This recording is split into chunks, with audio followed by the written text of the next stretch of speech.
that however advanced we might be, if we become proud, even of our own spiritual advancement, then Krishna will leave us. And when Krishna leaves us, what is going to protect us from Maya? Daivi heshu gunamayi mama maya duratyaya mamevam vipapadyante mayam etattarantite. Krishna says this material nature is very difficult to overcome. But one who surrenders to me can easily cross beyond it. Mahatmanastu mam bharata daivim prakriti mashyata. The great souls, they are under the divine protection of Krishna. But as soon as we become proud, Krishna leaves us. And when we're not protected by Krishna, however great, however powerful, however advanced we may be, even the slightest influences of Maya can bewilder our mind and put us in illusion. So we should know that however advanced we become in Krishna consciousness, the test of our advancement is not how advanced we think we are, but how humble we begin to understand we are before God. The gopis were the supreme perfection of renunciation. And Chaitanya Mahaprabhu expressed, there is no renunciates like the gopis. And every sannyasi should aspire to follow in the footsteps of the gopis in their total renunciation. And Mahaprabhu explained how one in the renounced order has to seek such renunciation. Amanina manedena kirtaniya sadahari. We must give all honor to others and expect none in return. The humble heart is the heart that Krishna will always manifest himself through. Pride is the supreme greatest enemy for any devotee. It is a demon.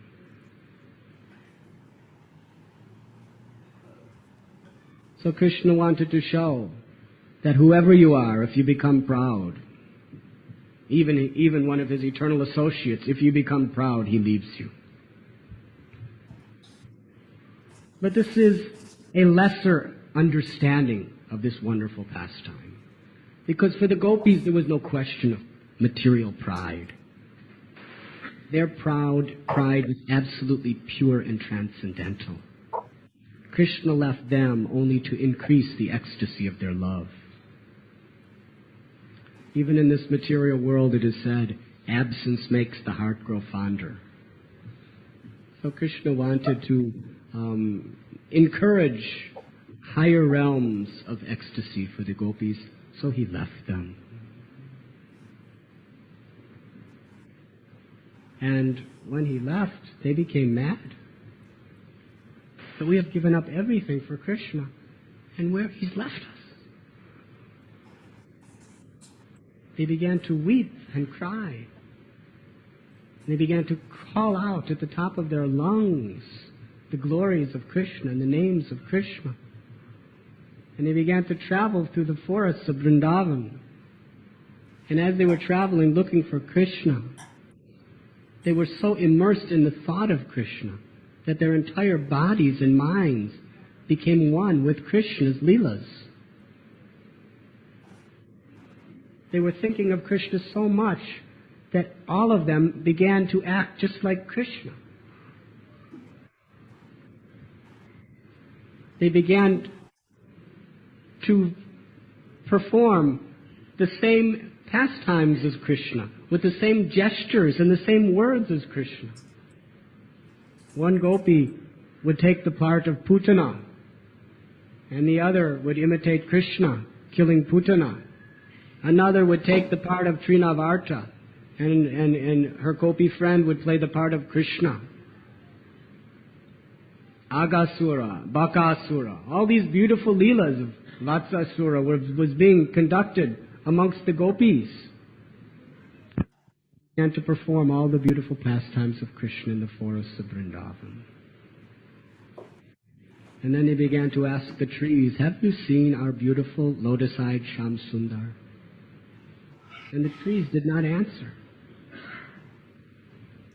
They were thinking maybe the trees, because they are males, they are not willing to tell us.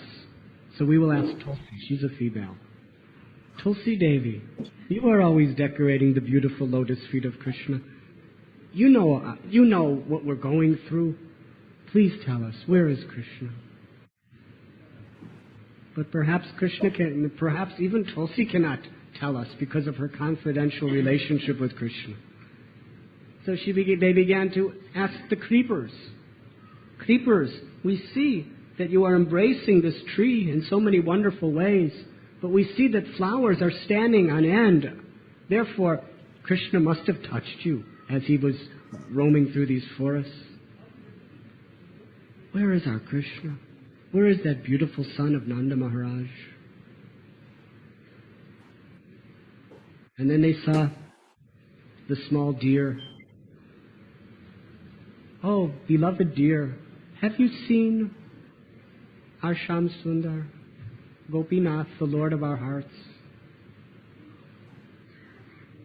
And the deer, in their minds, they saw that he was running away and looking back.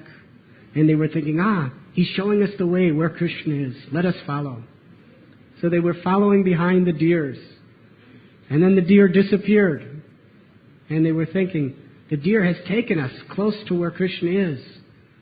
But because the deer does not want to get in trouble with Krishna, he has disappeared. He must be close by.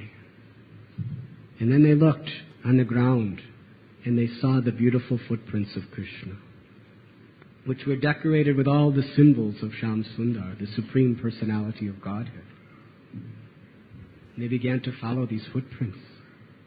And then they saw that there were two sets of footprints. Who is this most blessed and fortunate of all gopis? Krishna has left all of us to be only with her.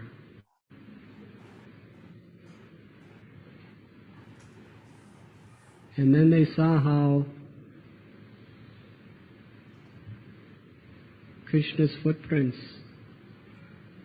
sometimes they were only half footprints.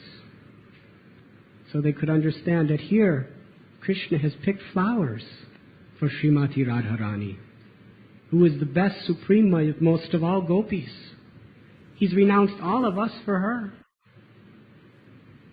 And here we see that Krishna has sat down with Sri Radharani, and he personally decorated her hair with flowers. And here we find that Krishna's footprints are slightly deeper in the ground. That means Srimati Radharani must have become tired, and she asked Krishna to carry her. And then as they progressed further, they found Srimati Radharani sitting on the ground, weeping. She explained that I also became proud. I was thinking, let Krishna carry me. And he disappeared, and he also left me, just like the rest of you. Many of the gopis were the eternal maidservants of Sri Radharani, and they were so happy when they knew that Krishna left everyone for only her. And other gopis, just to increase the love affairs of Radha and Krishna, they appeared to be opponents of Sri Radharani, trying to take Krishna.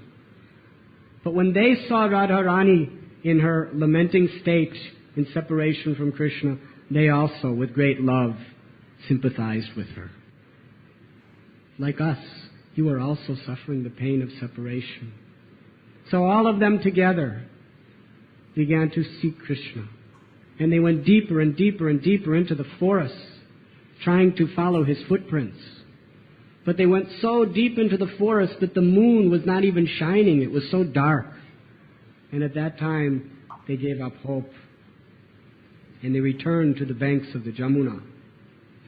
And there they began to sing these beautiful songs of separation.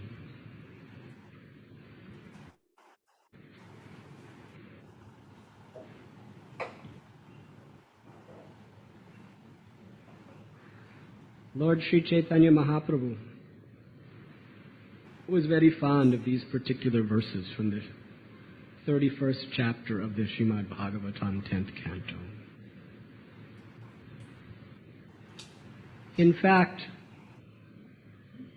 Maharaj Prataparudra,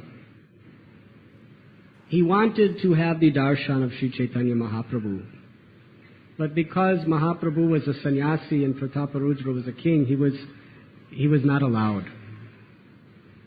So during the Ratha Yatra, when Sri Chaitanya Mahaprabhu was in a garden called Ayatota, resting after dancing throughout the entire day, Ramananda Rai, who knew Chaitanya Mahaprabhu's inner mood of love, he told King Prataparudra that if you want the darshan of Sri Chaitanya Mahaprabhu, first of all, you cannot approach him as a king. You have to approach him as a beggar. Put on the clothes of a mendicant. Give up all your prestige and pride before you approach the Lord. And you sing these beautiful songs of the Gopi separation from Krishna during the Ras Leela. And he will be very much happy with you. So Prataparudra Maharaj, in the robe of a beggar, a mendicant, he went into the Ayatota gardens and he began to massage Sri Chaitanya Mahaprabhu's legs and sing these beautiful songs of the gopis. And when Sri Chaitanya Mahaprabhu heard them, he became so much happy. And when he read this particular verse, Chaitanya Mahaprabhu went into ecstatic, transcendental ecstasy. So much so that he embraced Prataparudra Maharaj again and again and again. And what is that verse? Kavakatamritam tapta jivanam kavibir iditam kalmashapaham shravana mangalam srimadatatam uvigrinantiye gurida jana. The gopis are praying to Krishna. The nectar of your words. Prabhu embraced him and said, you are most munificent. You are the most munificent. This is Sri Chaitanya Mahaprabhu's Leela. How is he spreading the sweetness of the glory of the gopis' love? Through preaching the message of Krishna consciousness. The gopis themselves are saying, whoever preaches the message glorifying Krishna, whoever teaches others how to surrender to the loving service of Krishna, they are the most munificent.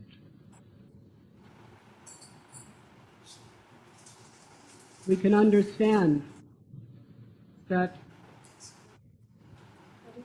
someone like Bhakti Siddhanta Saraswati Thakur or someone like Srila Prabhupada, although they appear to be traveling around the world, defeating Mayavadis, defeating atheistic scientific arguments, declaring that you're not this body. Some foolish, unintelligent people think that they are not on the same level as those Babajis who are just chanting the glories of Radha and Krishna. We hear from this verse, which was so dear to Mahaprabhu and which was spoken by the gopis, that such great souls are most munificent. According to the proper Siddhanta of Srila Rupa Goswami and the other great acharyas, they are performing the most munificent service to the Lord by broadcasting His glories to attract others back home, back to Godhead.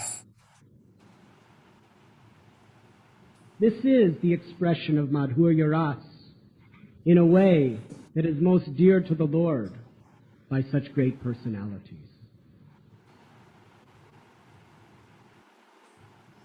And Sri Chaitanya Mahaprabhu explained that what is the greatest and most important process by which we can be such munificent welfare workers? By spreading the message of Godhead. And that is spreading the Harinam Sankirtan movement. You are now ready? Just a minute. Right here? No. The offering is already.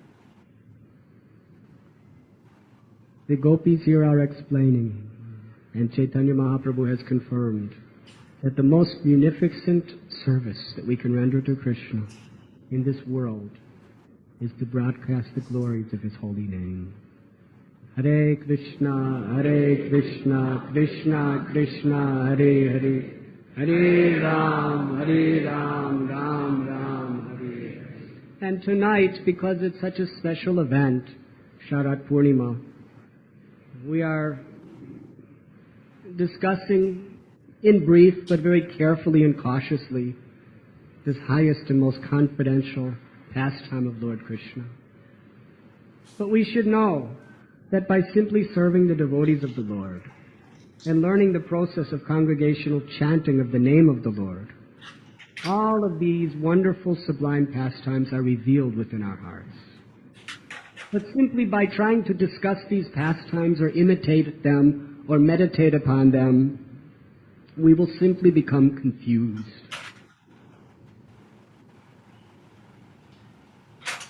Because as long as one is tinged with material desires, it is an unavoidable tendency to take these beautiful pastimes to be something material. But Lord Sri Chaitanya Mahaprabhu is giving us entrance into the wonderful Leela of Sri Krishna through the authorized process of Hari Kirtan. Hare Krishna, Krishna Krishna, Hare Hare, Hare Ram, Ram Ram, Hare Hare. Devotees would sometimes ask Srila Prabhupada, our Guru Maharaj, should we meditate on the Leelas of Krishna when we are chanting japa or chanting in kirtan? He said, if they come into your mind, let them come, but that should not be your attention. Your attention should simply be to concentrate on the beautiful sound of the name. Because in the name of Krishna, all His Leelas, all His opulences will be revealed. That is the power of Krishna's name. And there is no greater service that we can render. There is no more munificent way of pleasing Krishna than helping to assist the propagation of the names and glories of God on this earth.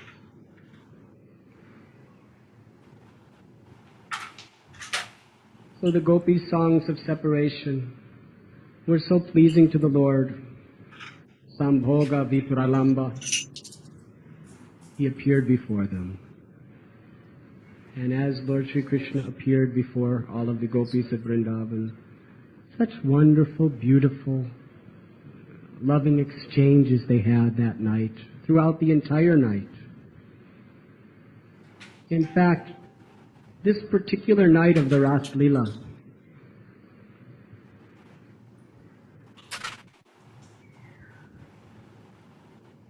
in order to please the gopis, in order to allow the gopis to be pleased by pleasing Krishna. How does Krishna please the gopis? By giving them a chance to please Him, because that's the only thing that pleases them. He extended this one night to last for an entire night of Lord Brahma, which is many millions upon millions of years.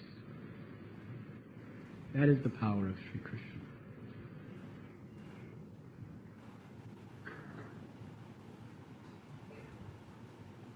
It is explained that the Srimad Bhagavatam is the crest jewel of all Vedic literatures. And of the Srimad Bhagavatam, the 10th canto is the highest revelation of truth within the Bhagavad. And the 5 chapters of the Ras Leela express the purest, the highest, and the most intimate exchanges of love, spiritual love, in all of creation. And Lord Sri Chaitanya Mahaprabhu, who is Krishna and Radha, who have come in one form, he has come to give freely this highest expression of divine love through the chanting of God's name. So now it brings us the greatest pleasure and fortune on this most holy and auspicious occasion that we are all here assembled to see the beauty of Radha Gopinath in one of the most special darshans of the entire year.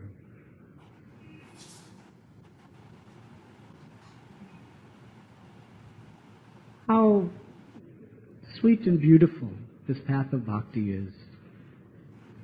That with our own bodies that we have, these dirty, conditioned, material bodies, Krishna is allowing us to assist him in his beautiful, loving exchanges with Sri Radharani. This is all by the grace of our Gurudev. Nikunja yuno rati keli shijhai. He is engaging us in these beautiful, loving affairs of Radha and Krishna. Whether it is by washing the temple floor, or whether it is going out preaching, or whether it is cooking, or whether it is even cleaning toilets, or whether it is doing our job and giving some donation from it. Whatever our service is under our Guru, we should know that it is assisting the love affairs of Radha and Krishna as the servant of the servant. But on holy nights like tonight, this special form of service we are allowed to enter into. We have read about the beautiful, glorious, confidential pastimes of the Ras Leela. Tonight the devotees of the Lord have decorated the altar for the pleasure of Sri Sri Radha Gopinath. We should know that Radha Gopinath, of all murtis, what more suitable opportunity is there than to worship Radha and Gopinath? In this form, he is the Lord of the Gopis. And this is his night. That most precious night when we are allowed to assist him in his loving pastimes of Sharat Purnima. And how can we assist him? By simply, with great sincerity, affection and devotion, chanting his holy names. And when he sees us beholding his beautiful darshan on this night with great attention and devotion, that gives him great pleasure. So let us drink with our eyes, with our hearts, and with our souls the beautiful forms of Radha and Gopinath for their pleasure. And let us sing with such attention and devotion for their pleasure.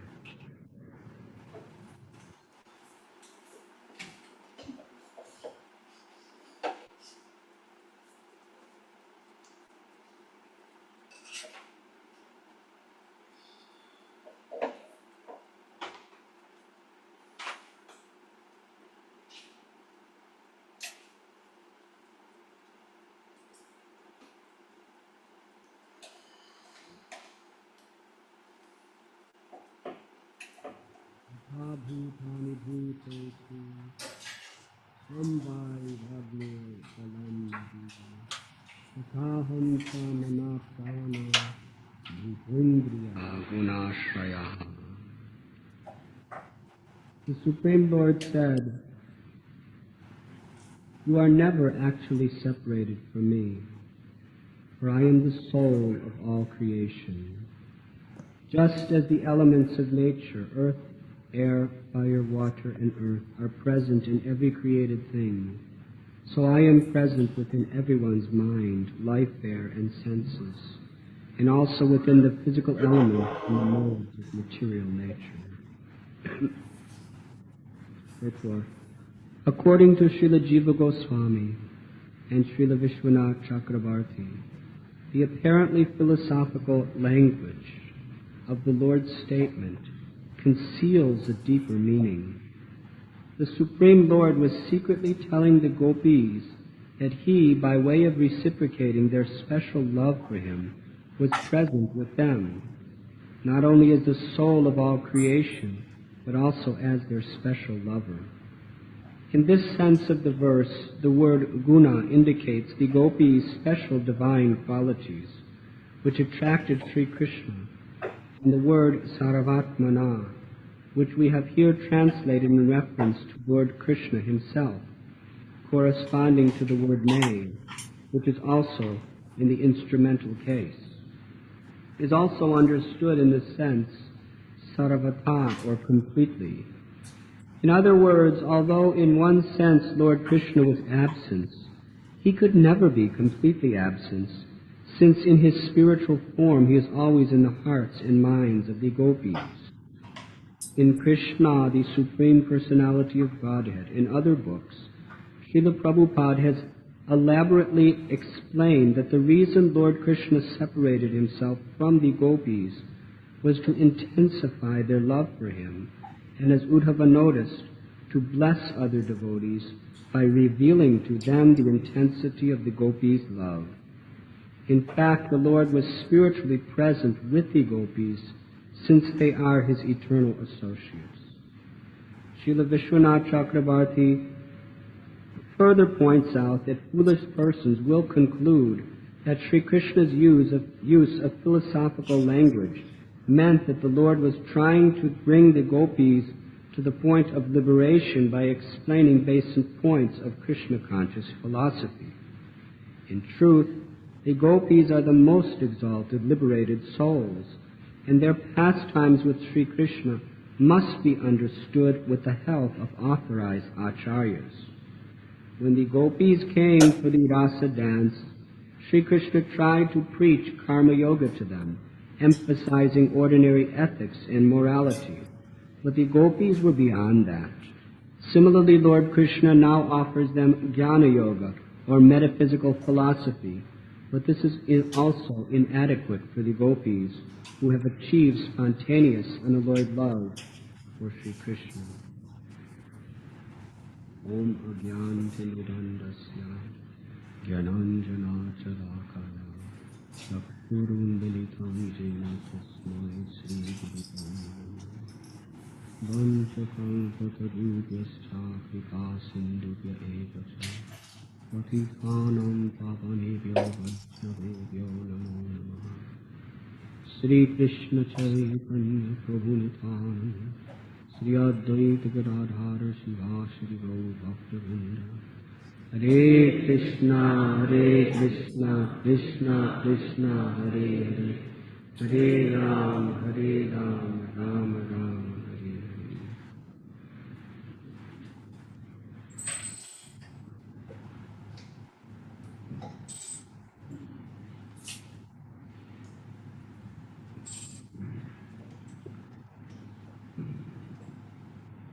We are reading this morning from the 28th and 29th verses of the 47th chapter of the 10th canto of Srimad Bhagavatam. We have read in previous days of Uddhava's mission of coming to Vrindavan to deliver message to the Brajavasis. Has just explained his heart that there is no quality of devotion, there is no higher state of liberation than what I have witnessed amongst all of you. And now, I would like to read the message that Lord Sri Krishna has sent.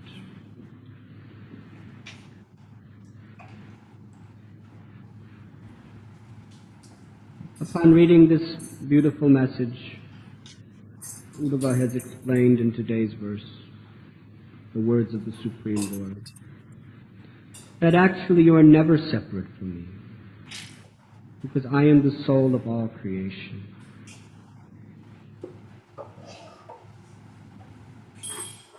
The Supreme Personality of Godhead,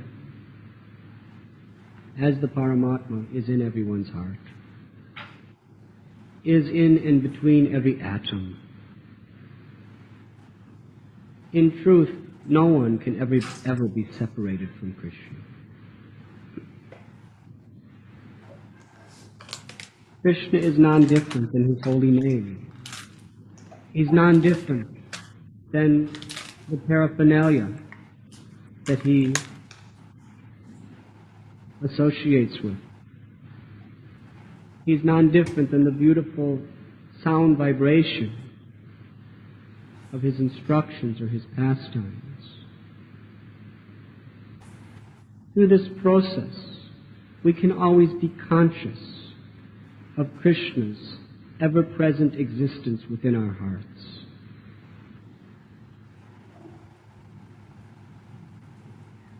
Krishna is within the heart of all living beings, but he reveals himself according to the nature of our devotion.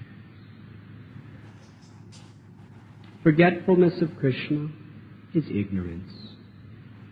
Remembrance of Krishna is knowledge. It is truth. Chaitanya Mahaprabhu has prayed, Cheto Dharapana Marajanam Bhava Mahadavagni Nirvapanam. That by chanting the holy name, we awaken our original dormant Krishna consciousness. It is present within us. It is an unconscious state when we forget Krishna from a spiritual point of view. It is like when a dark cloud covers the sun. It appears that there is no sun. But actually, it is just because of this cloud that is separating us that we cannot appreciate it. Similarly, Krishna, like the sun, is within the heart of every living being. He is Saravatma. He is the soul of all existence. But because of the dark cloud of forgetfulness, of ignorance, we cannot perceive, we cannot appreciate Krishna, who is within us. But the gopis, they are constantly, throughout the day and throughout the night, chanting Krishna's names, remembering his glories. In fact, they cannot be separated from him for even a moment. Because Krishna, within their hearts, is fully revealing himself to them through their love. Last night we were discussing the Ras Lila of Sri Krishna. Krishna disappeared from the gopis at that time, and they were plunged in separation. They were wandering throughout the Vrindavan forest, searching for Krishna, asking the creepers, asking the trees, asking all of the animals, have you seen my Krishna? Ultimately, they could not find him anywhere. So they returned to the bank of the Jamuna, and there they began to cry and sing their beautiful poetic songs in separation from Krishna. And at that time, Krishna appeared before them with his beautiful blackish complexion, wearing golden-colored garments, bedecked with a peacock feather. And when they saw him, how happy they were. And then he began to dance with them, making a big circle. Krishna appeared in and between each gopi, and each one was thinking that Krishna is with me only. Anyways, it is explained that through this beautiful Ras Leela, after Krishna reappeared, the gopis, they were still so hurt that Krishna left them. And some of them, they requested Krishna to explain, after we gave up everything for you, why did you break our hearts by leaving us like that? And Krishna explained that I left only for one reason: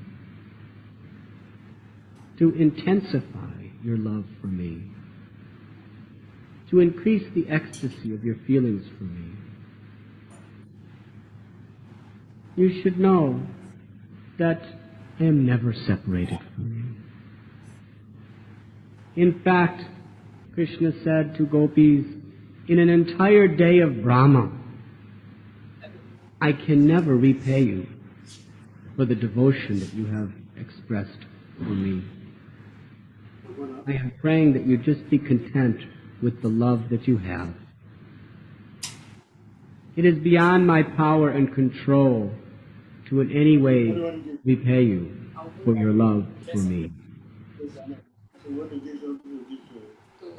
In this way, Krishna is explaining that although he is Lakshmanath, the husband of the goddess of fortune, still, with all of his grand opulence, Pradavaloka Maheshwaram, he is the proprietor of everything, of all the material and spiritual world. He does not have the wealth to repay for the great treasure of love that the gopis were offering to him.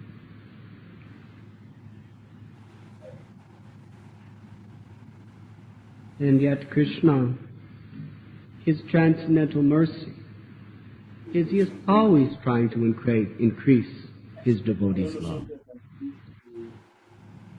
Even for a neophyte devotee who is aspiring to become purified in Krishna consciousness, we should know that whatever Krishna does in our life, it is his perfect arrangement to increase the quality of our love. And sometimes we may say that I don't understand why Krishna is doing this to me. How is this increasing my love?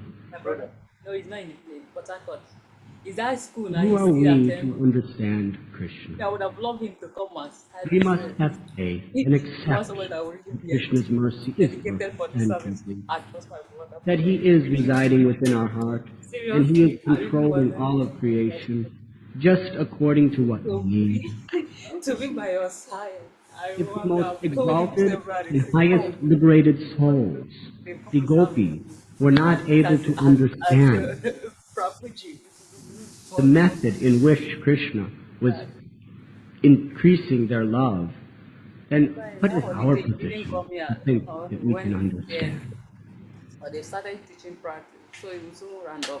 Sometimes Krishna puts us in a difficult situation. As though you come for the Sometimes yatra. a situation that it appears that it's just too insurmountable for me to deal with. Why is he doing this? But has he put any of us ever in such an insurmountably difficult situation as we are reading he is putting the gopis through? Can you imagine? He called them on his flute to give up their homes, to give up their husbands, to give up all their children, to give up all their wealth, their security, their prestige in society, even their morality. And then he left them alone in the dark jungles. The gopis could not understand, why is Krishna doing this to us? They were hunting for him, searching for him, and they could not find him anywhere. In fact, they were unable to find Krishna. Ultimately, they just came back to the Jamuna. They gave up even the attempt to find him anymore, and they just wept. They cried, and they chanted his names and glories, and offered beautiful prayers to him, even though they did not know where he may be or whether he will ever come back. Has Krishna ever tested any of us to such an extreme extent? Never. The ultimate test was given to the gopis. And the fact that after Krishna returned, after enjoying Ras Leela with him for some time, the gopis inquired, "Why did you do that to us? How could you do that to us?" This means that even the highest transcendentalists, the most advanced souls, were not able to understand Krishna's mercy.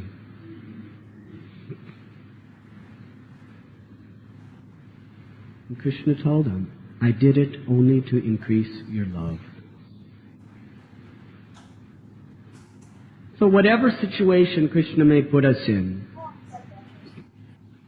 whether it be some physical disturbance, some disease, whether it be the inconceivable way that all of our spiritual and material desires are not being fulfilled, whether it be humiliation, whether it be terrible problems in our family,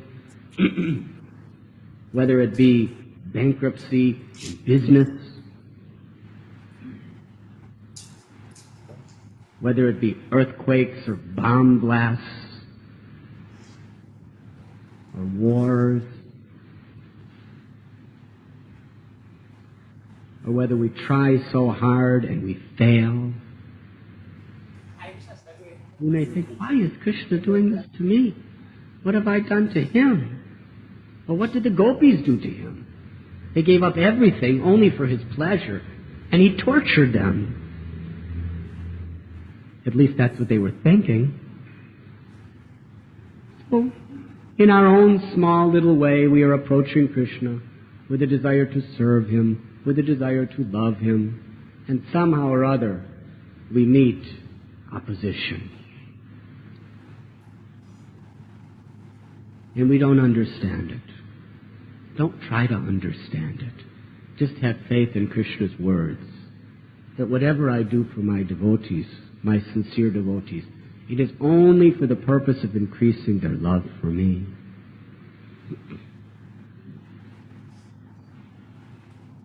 And even after saying all these things to the gopis and telling them that I can never repay you, even in a day of Brahma, then he left them again.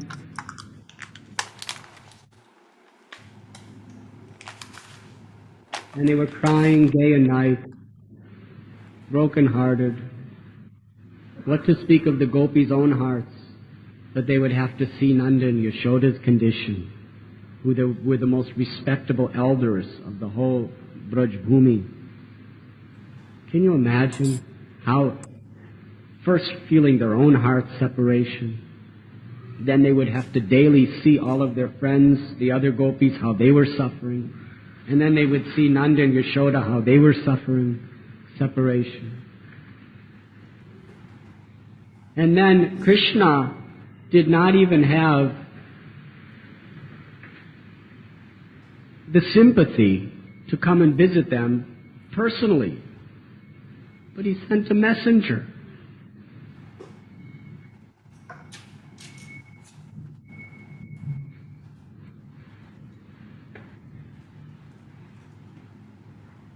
And through the messenger, Krishna is speaking the same message. Only to increase your love have I gone away.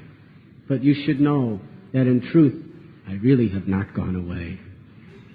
Because in your love for me, I am ever present. In your remembrance of me, I am residing.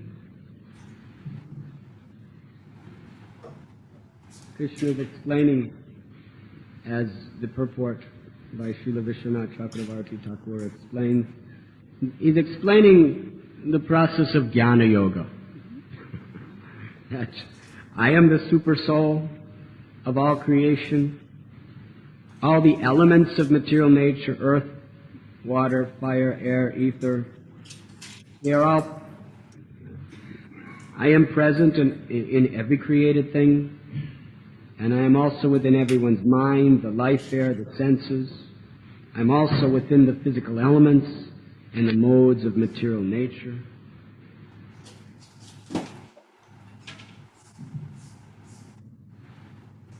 No doubt, this is all true. This is preliminary Bhagavad Gita philosophy that Krishna is preaching to the gopis. For one who sees me everywhere and everything in me, I am never lost, nor is he ever lost to me. But the gopis already demonstrated that they were seeing him everywhere to the most intensified extreme when they were wandering through the forest. Whatever they saw, they were just seeing Krishna. They were just looking for Krishna.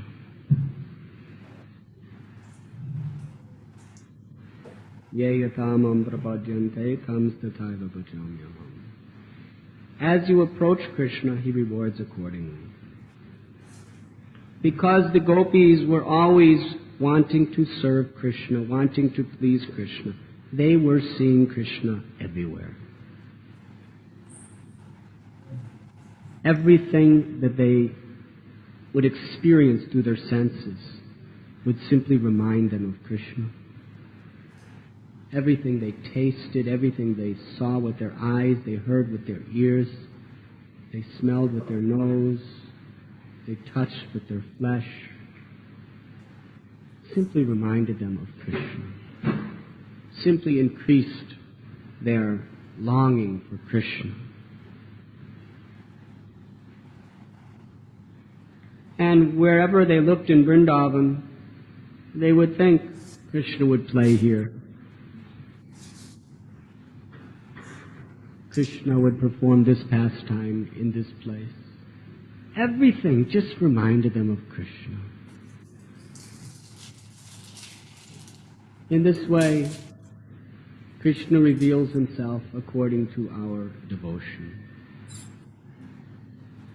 And the goal and purpose of this human form of life is to follow in the footsteps of the gopis of Vrindavan, but in order to always remember Krishna with such a feeling of love for his service and for his pleasure. Now, how to follow in the footsteps of the gopis of Vrindavan? We cannot imitate them. To imitate Krishna or to imitate the gopis, Shukadev Goswami explains, is more dangerous than imitating Lord Shiva when he drank the ocean of poison. During the churning of the ocean of milk between the demigods and the demons, terrible poison, halhala, came out of the ocean. One drop of this poison was so deadly that it could destroy practically all living beings. And there was practically an ocean of this poison. Lord Shiva, in order to show compassion and love for the created beings, upon their request, he drank the entire ocean of poison. And the result was a beautiful bluish line appeared on his throat.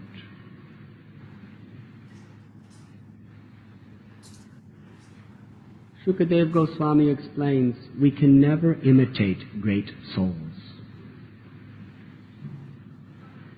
To imitate Krishna or the gopis is more deadly than drinking the ocean of poison in order to imitate Lord Shiva. It will kill us spiritually. But we must follow in the footsteps of the gopis if we want to have this exclusive devotion to Lord Sri Krishna. And how do we follow in the footsteps of the gopis? Gopi bhartur padakamalayora dasa dasa dasa anudas. We must learn from the authorized acharyas how to become the servant of the servant of the servant of the Lord. They teach us step by step, systematically, with the highest authority, how we can develop this ever-increasing remembrance of Krishna in love. And what is the process? The gopis, they had forsaken all conceptions of morality for Krishna. We cannot do that. Rather, we must follow the four regulative principles strictly. No illicit sex, no intoxication, no gambling, no meat eating.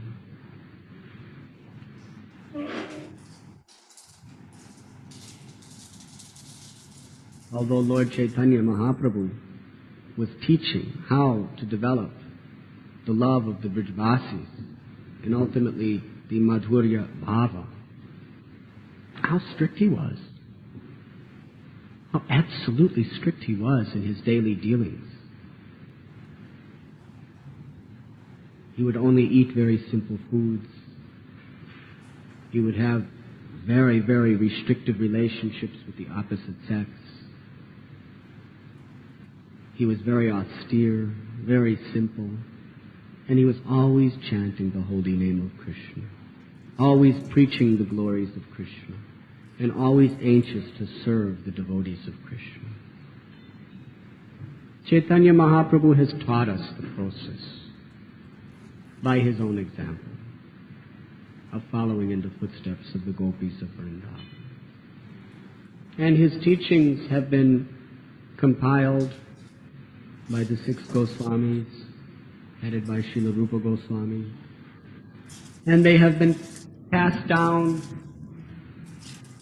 preserved, and spoken perfectly according to time and place and the people involved by the great acharyas in the Gaudiya Vaishnava Sampradaya. And this same opportunity, the same information is given to all of us here today. How to see Krishna everywhere. How to always be conscious of Krishna's mercy in our life. And how to be able to recognize, as inconceivable as it may appear, that everything Krishna does in the life of a sincere devotee is only to increase our love.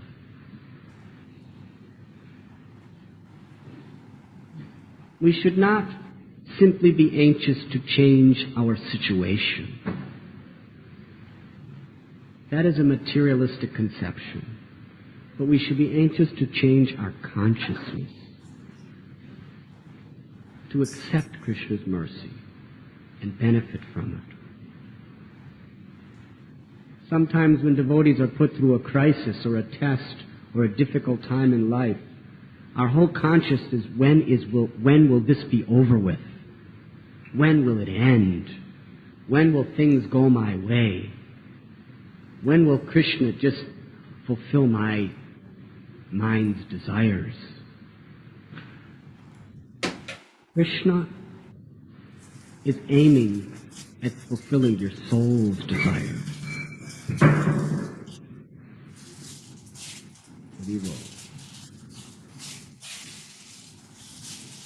So we should not be so much thinking, when will this disease end? Or when will this crisis end?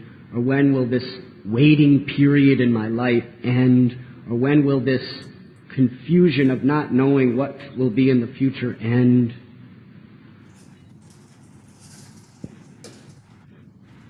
A devotee should be praying to Krishna, when will my consciousness change so that I can see you in the mercy that you are giving me, so that I can be grateful to you and remember you in whatever way you deal with me. Ashlisya va padaratam panashtumam udarshanamana mahatam karoti va. Vita tata ta vidata tulam vato mat prananata stuse eva param. Chaitanya Mahaprabhu was actually praying to Krishna. Please, as you like, do. If you like, embrace me and make me so happy. If you like, you can trample on me. Or if you like, you can make me broken-hearted by not being present before me. Sometimes Krishna says yes. Sometimes Krishna says no. Sometimes Krishna says, wait. Wait means we don't know what he wants us to do. The most difficult. But we must have faith that Krishna, if you would like me to wait, I will wait for the rest of eternity, if that's what you want. Not, Krishna, why don't you solve my problem now? Why you're keeping me waiting? This is not this is not the mentality of a person who's aspiring for pure devotion. Krishna, give me the courage and the strength to remember you in whatever situation you put me in. Give me the faith that you are increasing my love at every moment in life, at least giving me the opportunity to increase my love. Whether we take the opportunity is dependent on whether we have enough faith to remember Krishna and to be grateful to Krishna in every situation of life.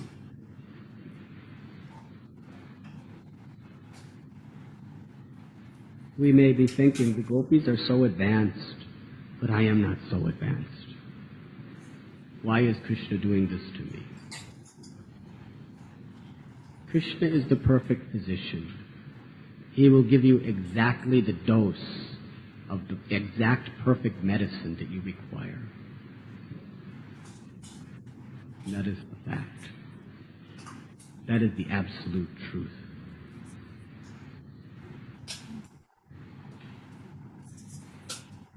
But we are like children. We do not like to take medicine. But every good parent doesn't care whether you like or not, they give. Krishna is the best parent. He will give. You may kick, you may cry, you may say, I don't want it, I don't like it, it doesn't taste good. Krishna will give it because he loves you. He is your Supreme Father. He wants to make you healthy again in his loving service. He wants to give you the ecstasy of divine love.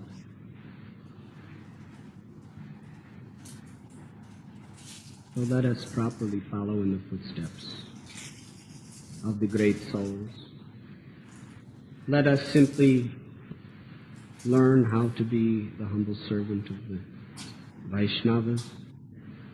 Let us learn the true and pure path, not the imitationist path, but the path of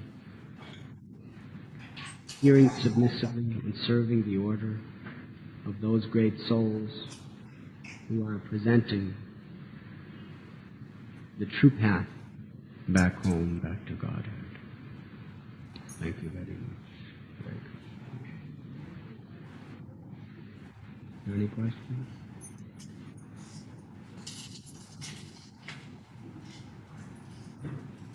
In our sampradaya, as you are saying that yesterday also we have read such a good class about Ras Leela, and today also the same thing.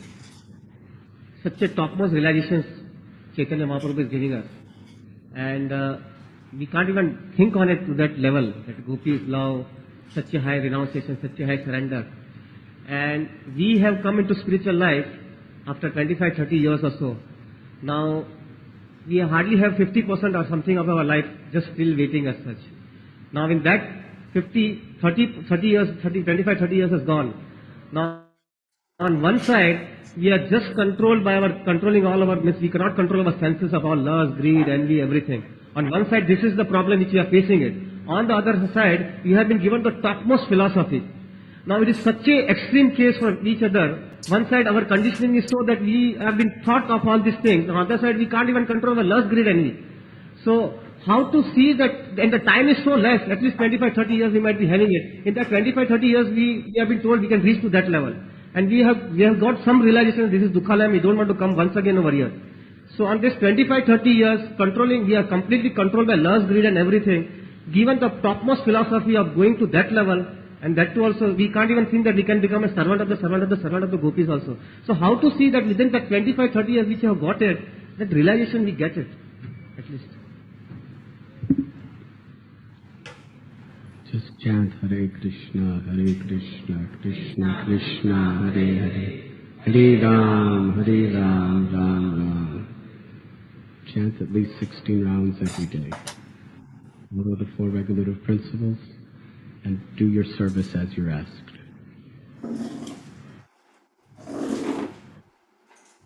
In the association of devotees. That's how you can do it.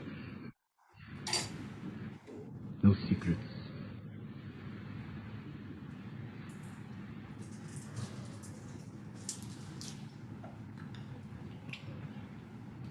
You have heard this before, and you will hear it forever, because it is the only answer to your question.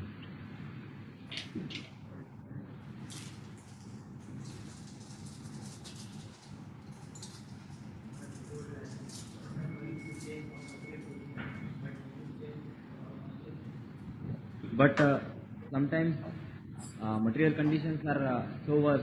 Should we pray to Krishna that please change the material positions and make it favorable to Krishna consciousness, or just we should pray that change my consciousness so that I can tolerate this condition?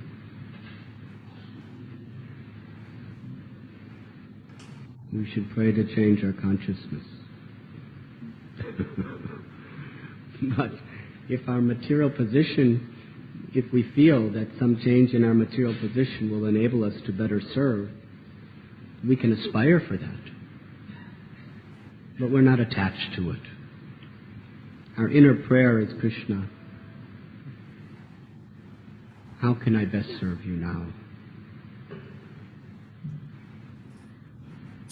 I may try to change the material position because I feel it's the best way to serve you, but I'm not attached. If Krishna wants it to change, it will change. If he does not want it to change, then I'm content to go on serving you in any way you please. So our aspiration should be to change our consciousness. Although on a practical level, Prabhupada used to say, do the needful. Utility is the principle. It is our duty on the physical plane to try to make things as favorable for devotional service as possible.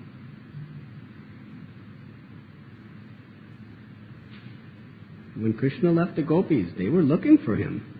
They were trying to change their physical situation. They were trying to come back.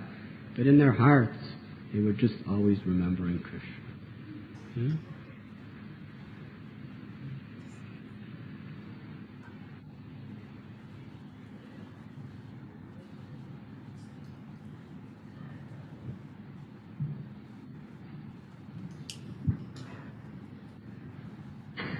Maharaj, you said that Krishna puts the sincere devotees to great tests. There is also this, we often hear that Krishna says that if you surrender everything to me, then I take care of everything. And there's also this factor of karma. Because we often hear that when you're in distress or when somebody humiliates you or insults you, you must thank Krishna and say that, part of my karma is being nullified. So what is the relationship between the three? Who controls karma? Krishna. For a devotee, Krishna can take away your karma in a second, or he can allow certain karma to continue to influence you for your purification. But it's no longer just karma. It's karma working under the direct sanction of Krishna. In other words, we may have so many pious and sinful karma that is due to us. And whatever's best for us, Krishna will allow that to continue. Or he may intervene and create a situation that has nothing to do with our karma. But oftentimes Krishna, by his own sweet will and direction, allows much of our karma to still affect us. We may have performed sinful activities, and we have certain karma coming back to us, and Krishna will let us experience that just to strip that desire for sinful activity out of our hearts. If he just takes it away too easy,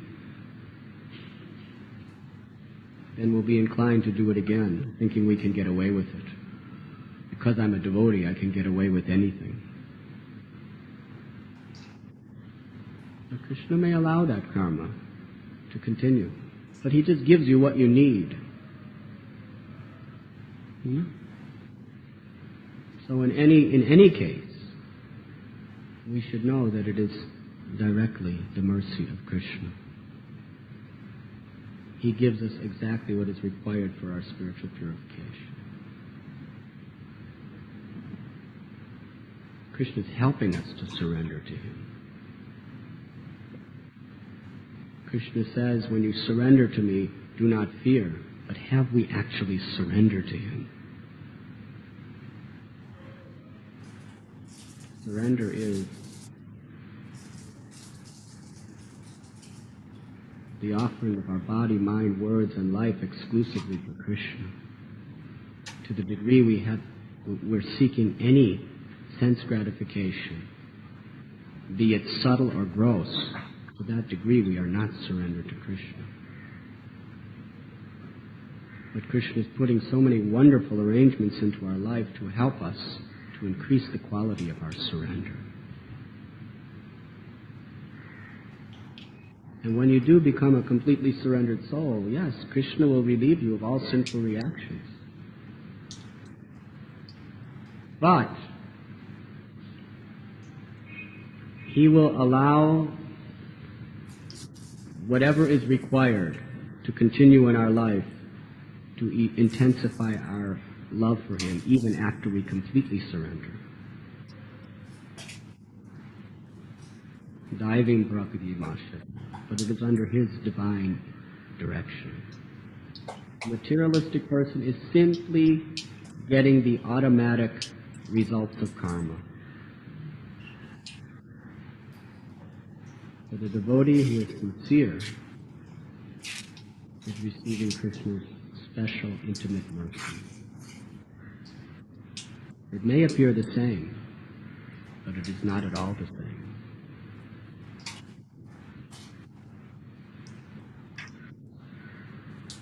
For a materialist, karma, all of the actions and reactions are simply reward and punishment. Material life means reward and punishment. In spiritual life, everything is meant for purification.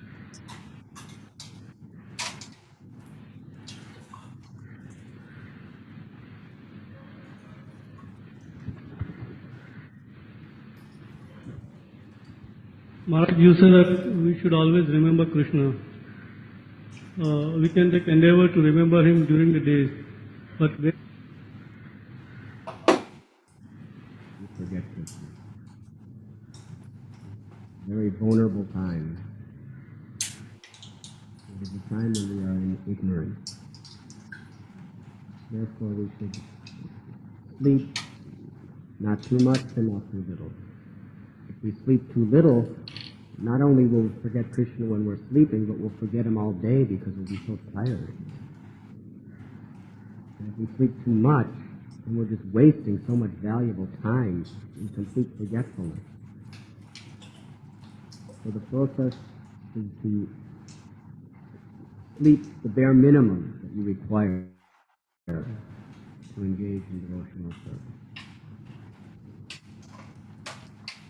And while you are awake, try to remember Krishna at every moment.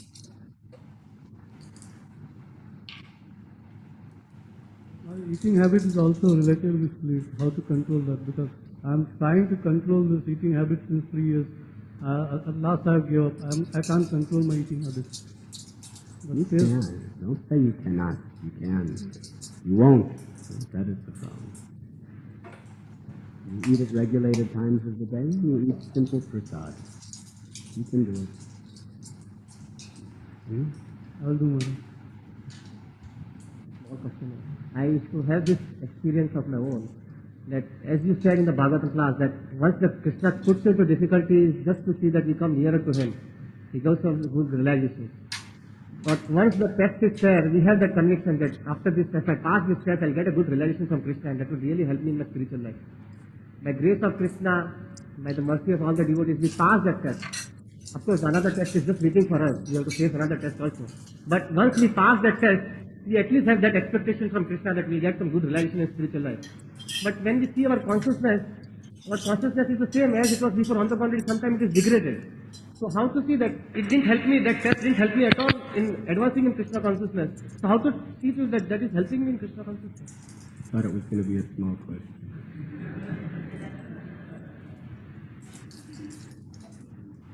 You should follow the 4 regulative principles. So strictly chant 16 rounds in Maha Mantra. Work the devotees. Read Srimad Bhagavatam. And it will help you pass all the tests.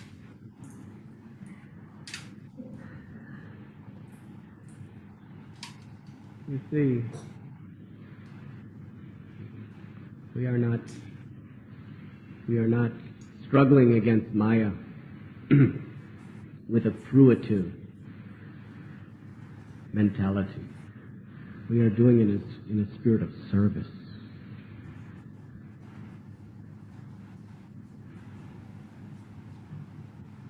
Do not try to see Krishna. Try to serve Krishna in such a way that he wants to see you.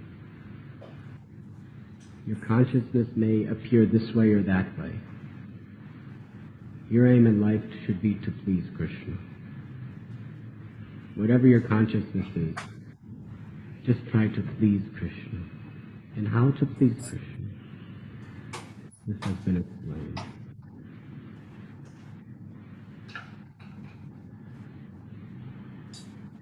Do you think the gopis at the time when Krishna disappeared at the Ras Leela, when they were looking for Krishna, you think they were thinking, oh, our consciousness is so nice? But yet their love was being increased. You may not recognize how your consciousness is being purified.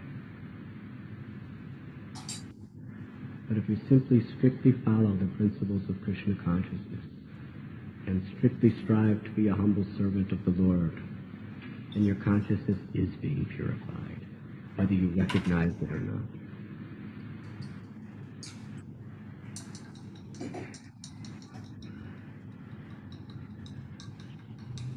Very good.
a very, very wealthy man.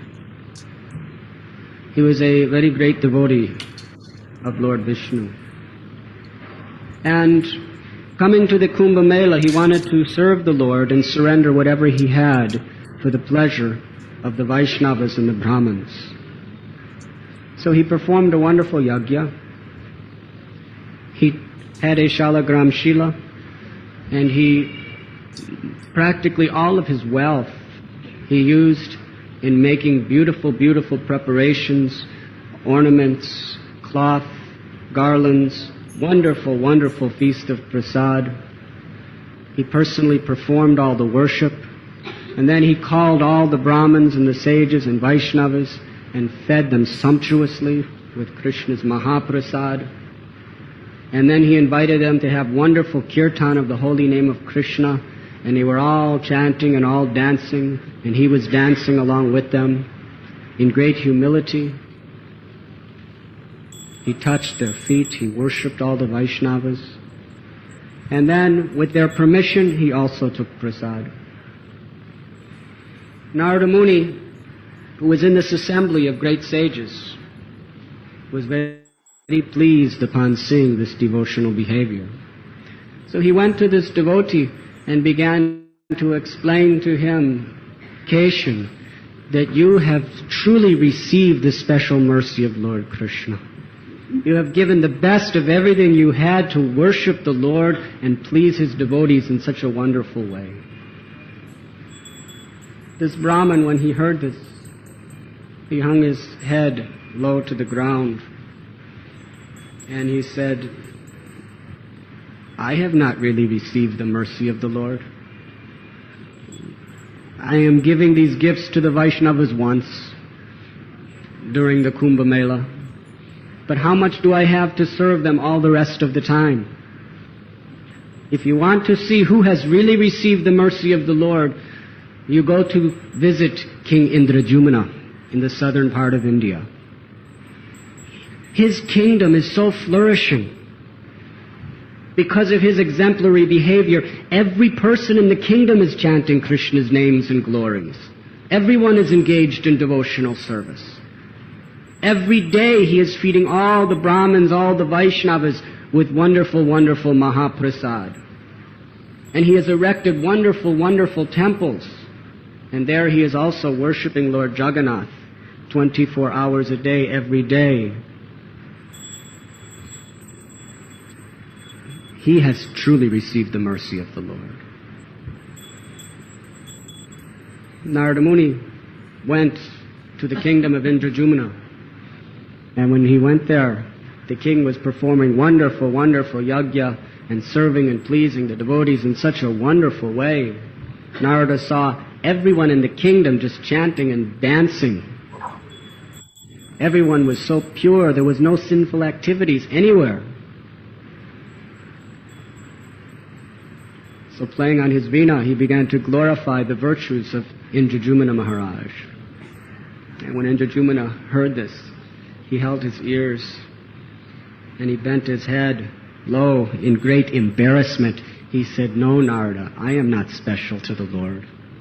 I have not received the special mercy of the Lord. How long will I live? Compared to the universe, what is this one little kingdom of mine that I am serving? He said, if you want, plus, everywhere on this earth planet there is old age, disease, and death. There are so many problems. He said, the demigods, they are actually getting the special mercy of the Lord. They live such a long life. They have such tremendous power, such tremendous wealth and opulence to worship the Lord. And of all the demigods, Indra is the greatest. The Lord personally comes to receive His offerings in sacrifice. So Narada, glorifying the virtues of Indra, he went to Indraloka. He left the earth planet to the higher planets. And there, when he arrived, the Supreme Personality of Godhead, Vishnu, was just sitting, receiving the offerings of Indra as he was completing his yajna. And all of the Gandharvas and Apsaras and Vidyadharas, they were all gathered around according to Indra's instruction, making beautiful music and dance for the pleasure of Lord Vishnu. Narada began to glorify Indra. That you are such a wonderful devotee, you have received such mercy that the Lord himself has become your brother. In the form of Vamanadev, he has appeared from the very womb that you had resided. He began to extol the glories of Indradev. When Indra heard Narada glorifying him, he said, "Please, Narada, do not speak in this way. You do not understand. I am not a fortunate person. What kind of mercy of the Lord have I accepted? No doubt the Lord has given me so much, but still, how much trouble I cause him. When he took my parijata flower, I declared war against him. When he stopped the puja for me, I sent torrents of rain to try to kill him and all of his people. And he had to lift the Govardhan hill to protect them from me.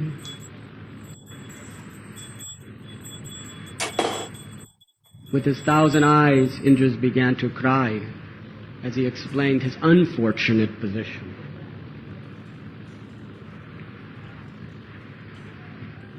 He said, "And look, I am so much attached to all of this wealth and all of these beautiful ladies that if any saint or sage begins to perform too much tapasya, I become envious and fearful, and I try to disturb them. And from time to time, demons come and conquer me and chase me out of my abode. If you want to know who really has achieved this special mercy, it is Lord Brahma. No demons can ever approach him to take his land or property. And he lives as the controller and the lord of all of the devatas. He is the firstborn child of the Lord in this entire universe. And from his mouths the Vedas emanate. His devotion is unparalleled. If you want to see someone who has received good fortune, you should glorify the deeds of Brahma." So Narada Muni went to Lord Brahma in Brahmaloka, and he began to extol how, "Lord Brahma, you have been born directly from the navel of Vishnu, and your meritorious deeds are sung by all the three worlds. In fact, you are the cause of the creation, and you live so long, and through all of your life you are engaging in the loving service of the Lord and his devotees."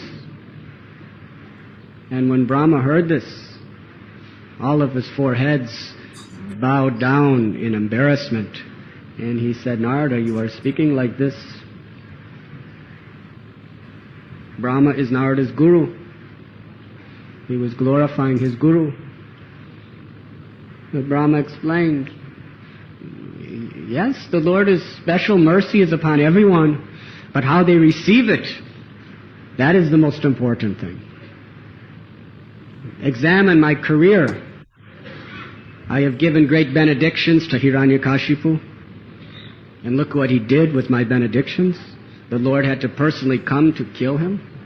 He used my benedictions to exploit, blaspheme, and persecute devotees. And then after Lord Narasimhadev appeared, I was offering prayers, and he wouldn't even look at me. And as he was leaving, he told me, 'Do not give these benedictions to demons.' And then what did I do? I gave the same types of benedictions to Ravana. And he kidnapped, due to my benediction, he became so proud, he kidnapped the goddess of fortune, Sita herself, and would drink the blood of Brahmins. And thus the Lord appeared as Lord Ram and had to destroy him.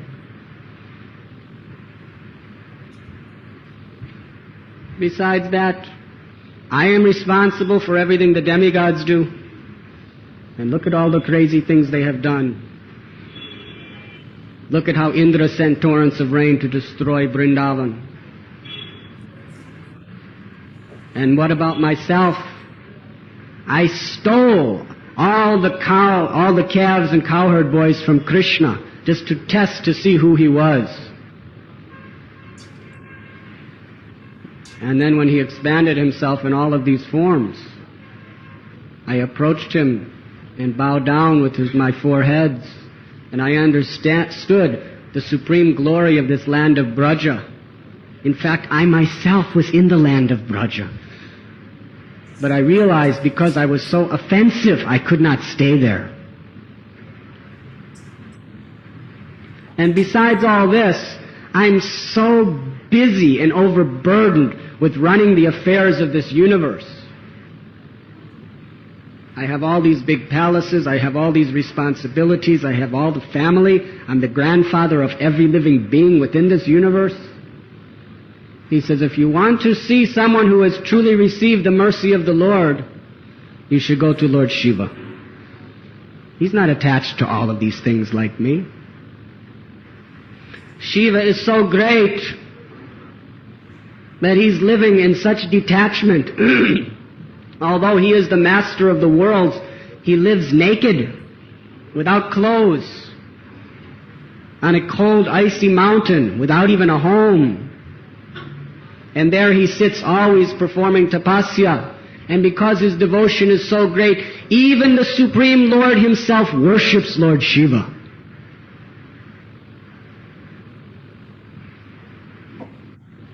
So Narada, hearing the glories, with great feeling and happiness, he left the material universe, went beyond the seven coverings, into the spiritual sky where the abode of Shiva, Kailash Dham, resides. And there when he arrived, Lord Shiva, along with Parvati and all of Nandi and all of the devotees, they were all having a wonderful kirtan, dancing in ecstasy, chanting the holy names.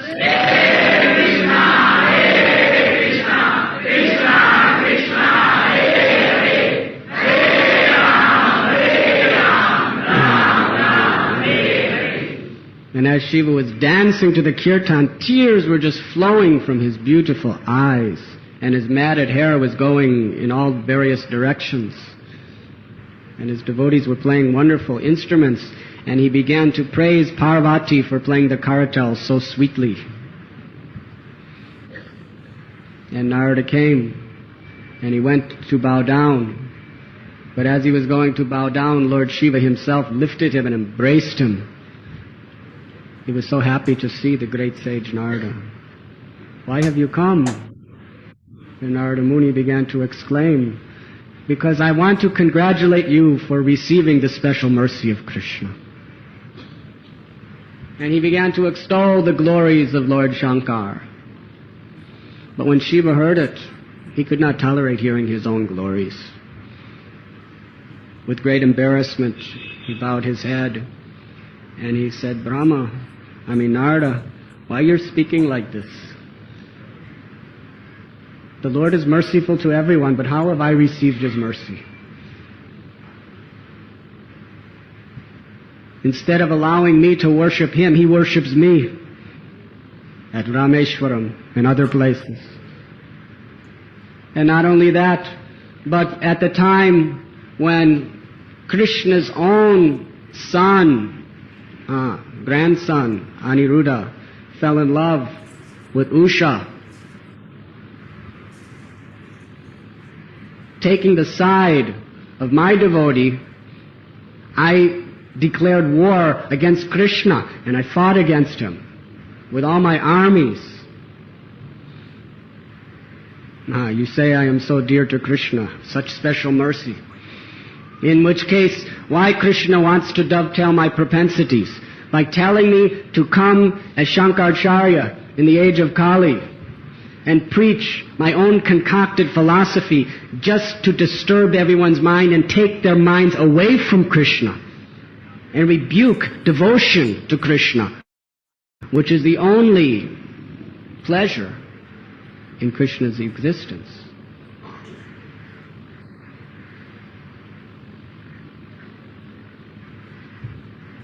He said, if you want to understand who is truly glorious, you have to go to Vaikuntha. Because those people there, they have no tinge of material desires. Look at me. I am sitting doing tapasya. What is this tapasya? Jnana kanda, karma kanda. The real devotees reject all these things. And I am known as Muktinath, the giver of liberation. But for the true devotees, they block their ears in disgust when they think about the liberation I give people. If you want to know who has really received the special mercy of the Lord, Prahlad. When Lord Narasimhadev appeared, myself, Brahma, all the devatas, Krishna wouldn't look at us. But Prahlad, he embraced and placed his hand on his head. Prahlad is unmotivated. He knows nothing but bhakti. You should know. You are his guru. He's constantly immersed in the greatest humility without any pride in thinking of Krishna. Myself and all of the demigods, we are all full of pride. If you want to see real fortune, you go and have the darshan of Prahlad. So Narada Muni took leave of Lord Shiva and went to Prahlad. According to the acharyas, the role that these various gods are playing is very interesting.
Krishna Krishna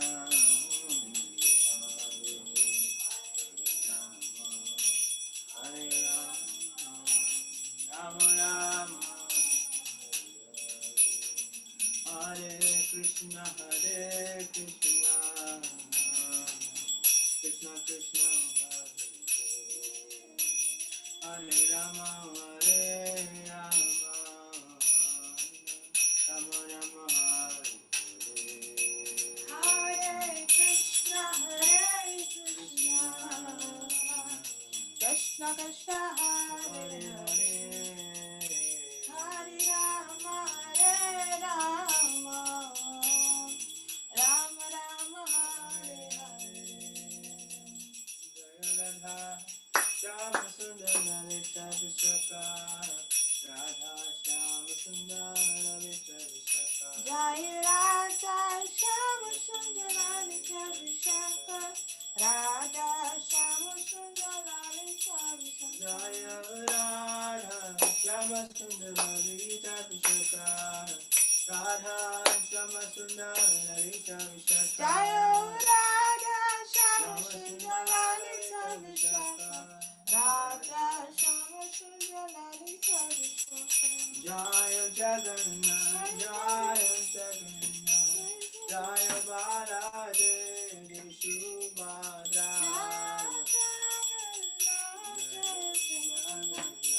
Jaya Baladeva Jaya Subhadra Jaya Yashodamaya Jaya Damodara Yashodamaya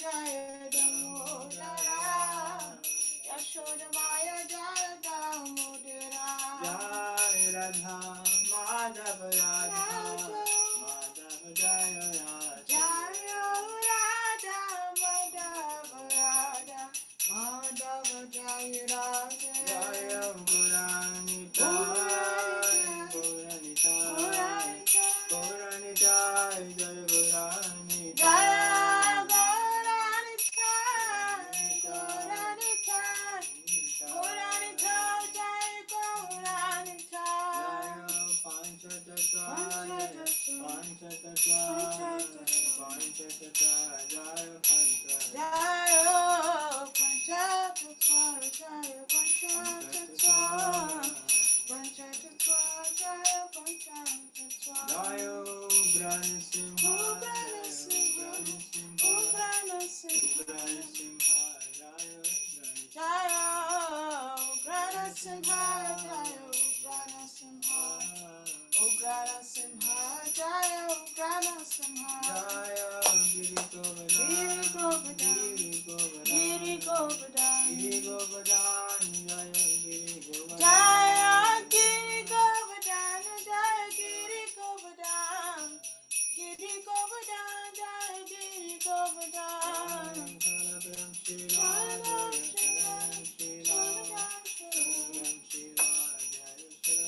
Jaya Shalagam Shriya Jaya Shalagam Shriya Shalagam Shriya Jaya Shalagam Shriya Jaya Vrinda Deve Jaya Tulsi Maharani Tulsi Maharani Deve Jaya Tulsi Jaya Maharani Vrinda Devi Tulsi Maharani Vrinda Devi Jaya Tulsi Maharani Jaya Vrinda Devi Jaya Tulsi Maharani Vrinda Devi Jaya Tulsi Jaya Maharani Vrinda Devi Jaya Tulsi Maharani Vrinda Devi Jaya Tulsi Jaya Maharani Jaya Prabhupada Prabhupada Prabhupada Jaya Jaya Prabhupada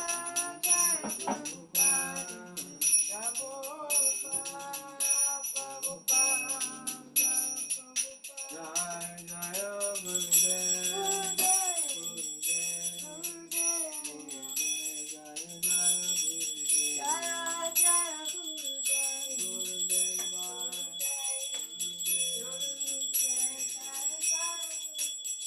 Jai Gora Hari Bol Hari Bol Hari Bol Jai Gora Hari Bol Jai Gora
भगवान की शुक्ला श्री भगवान की जय जय श्री श्री गुरु किला की श्री गिरिराज महाराज की जय श्री भक्ति धीरा महाराज की संगुरु ब्रह्म की नाम प्रभु की जगत श्री गोपाल की जय Shri Gurudev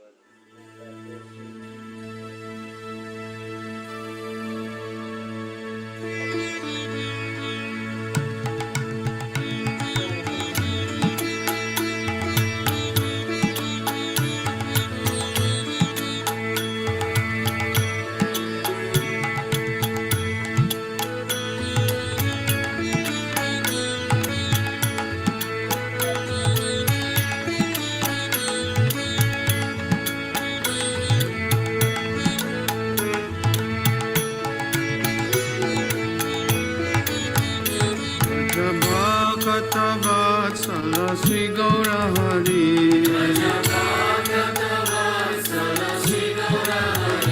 Bhajabhakata Vatsala Sri Gaura Hari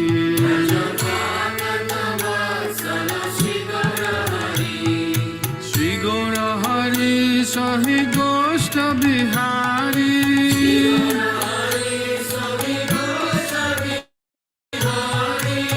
Nanda Jasomati Chita Hari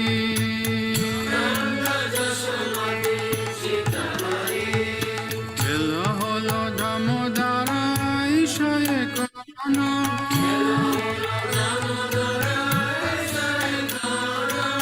Bhoga Mandire Basi Karaha Bojana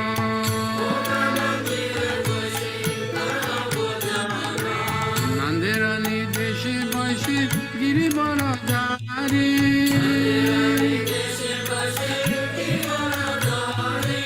Baladeva Saha Saka Vaise Sari Sari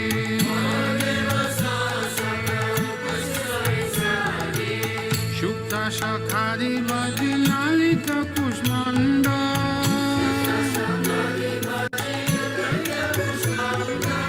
Dalidana Durga Tumi Dadi Mocha Kanda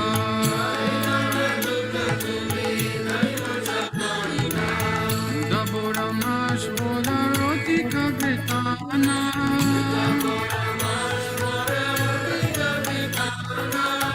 Daskuli Pista Kakir Kuli Payasana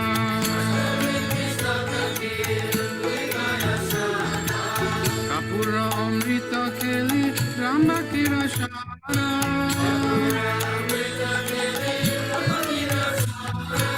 Amrita Rasalama Dvadasha Pakora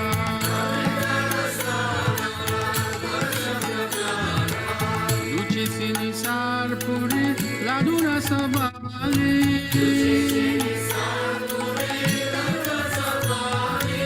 Bhojana Korena Krishna Hoye Kutuhali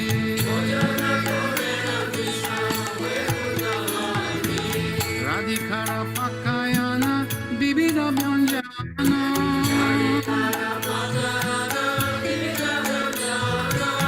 Paramayanande Krishna Korena Bhojana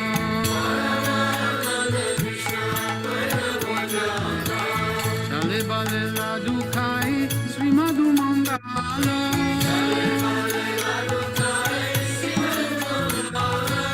Babala Bajaya Deya Hari Bolo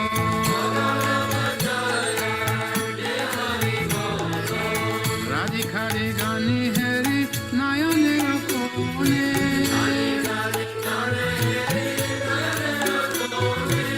Tripta Hoye Kai Krishna Jasoda Bhavani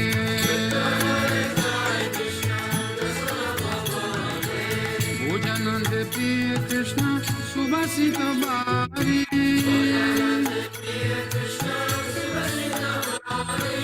Sabe Mukha Prakaloy Hare Sari Sari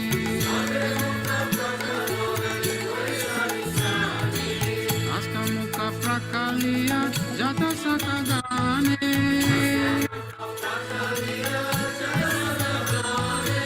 Anande Vishrama Kore Baladeva Sane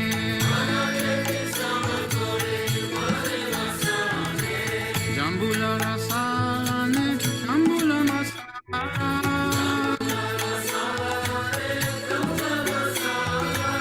Tahake Krishna Chandra, suke nija dela.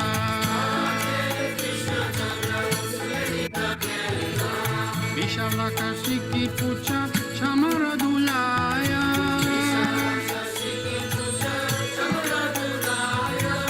Apurva Saya Krishna, Suke Niraya.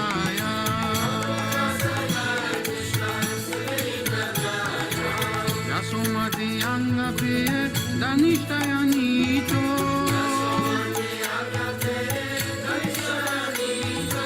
Sri Krishna Prasad Radha, Unje Hare Prito.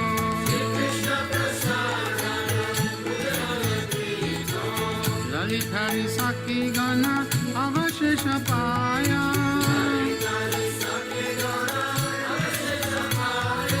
Mane Mane Sukhe Radha, Krishna Guna Gaya.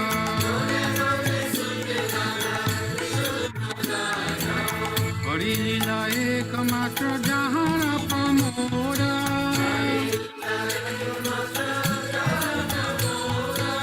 Bhogarati Gai Thakur, Bhakti Vinoda.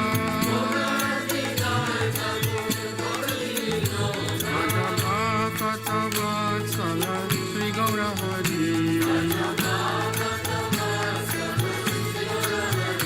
Bhagavata Vatsala, Sri Gaura Hari.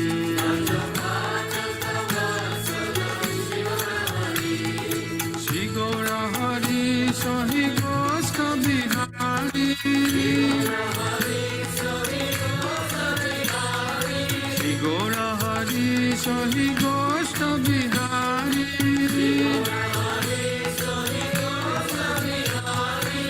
Nanda Dasomati Chita Hari.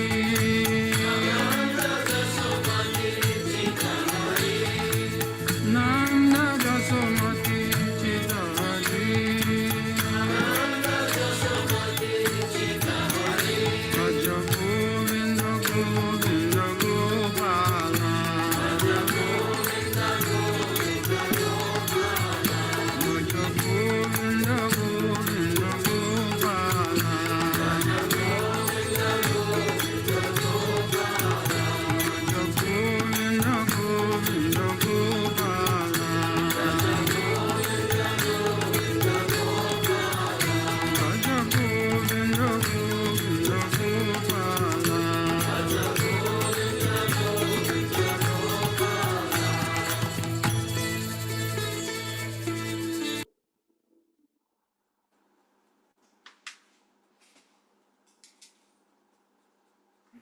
Navanita Chauram Gopangananam Chadukula Chauram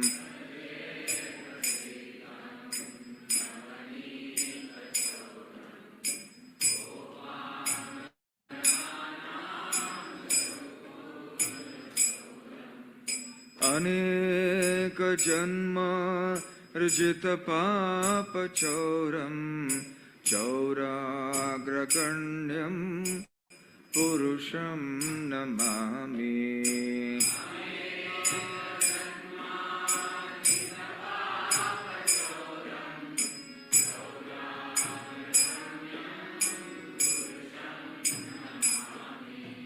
Shri Radhikaya Hridayasya Chauram Navam Buddhashyamalakanti Chauram.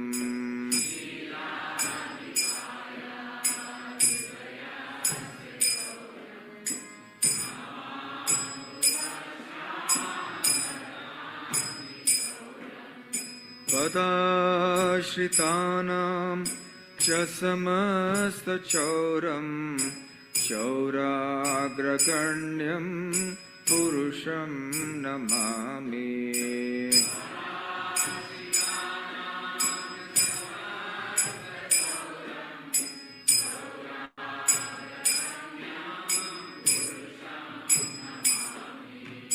Akinchana काञ्चनीकृत्य पदाश्रितं यः करोति भिक्षुं पथिगेहहीनम्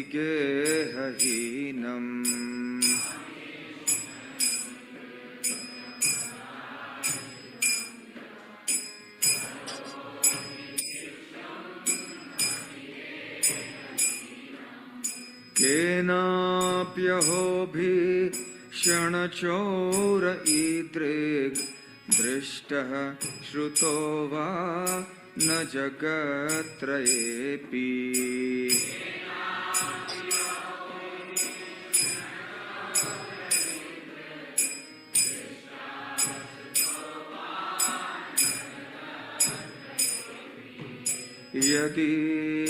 यदीयनामापि हरत्यशेषं गिरिप्रसारान्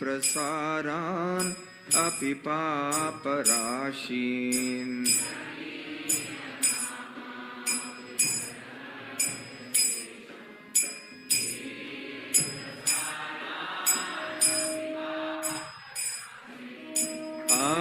आश्चर्यरूपो ननु चोर ईदृग् दृष्टः श्रुतो वा न मया कदापि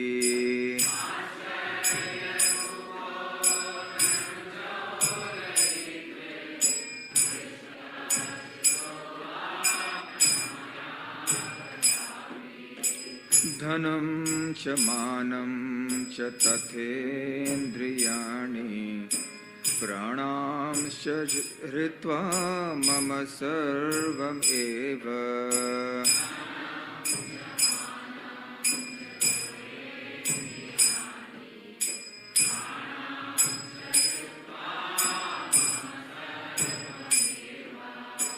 पलायसे कुत्र धृतोऽद्य चौर त्वं भक्तिदाम्नासि मया निरुद्धः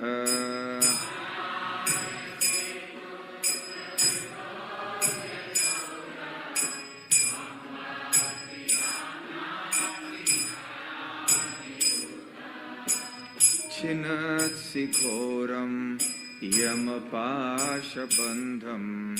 भिनत्सि भीमं भवपाशबन्धम्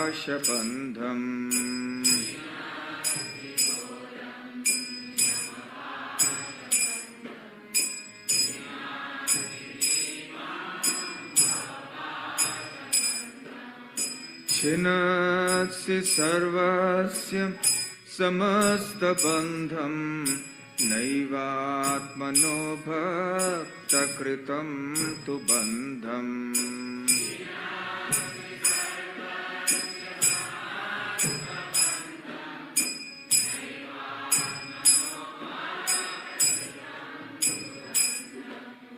मन्मानसे तामसराशिघोरे कारागृहे दुःखमये निबद्धः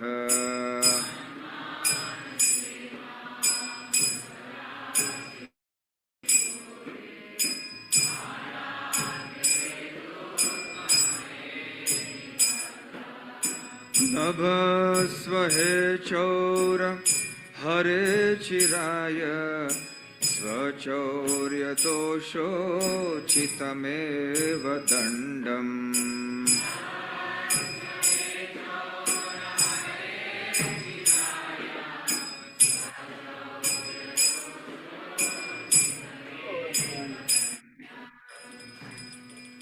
कारागृहे वस सदा हृदये मदीये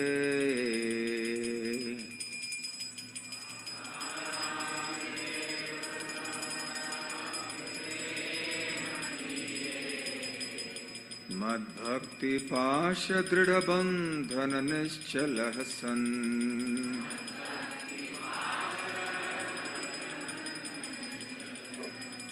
त्वां कृष्ण हे प्रलयकोटिशतान्तरेऽपि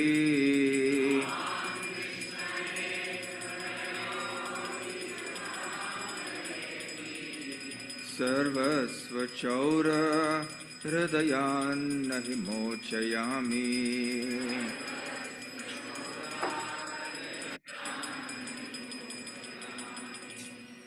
व्रजे प्रसिद्धं नवनीतचौरं गोपाङ्गनानां चदुकूलचौरम्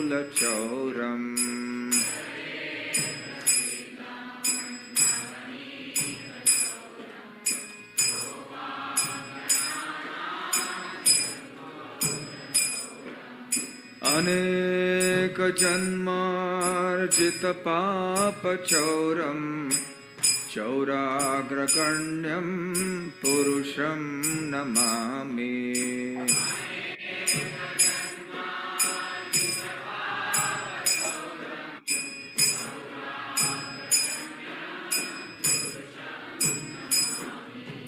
हरे Krishna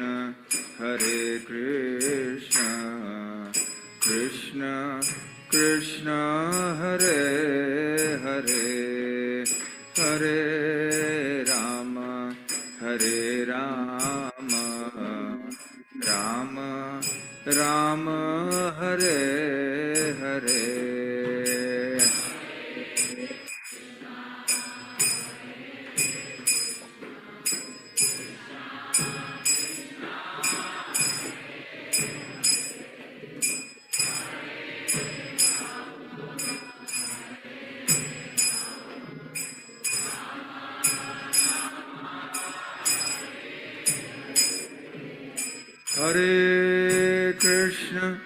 Hare Krishna, Krishna Krishna, Hare Hare, Hare Rama,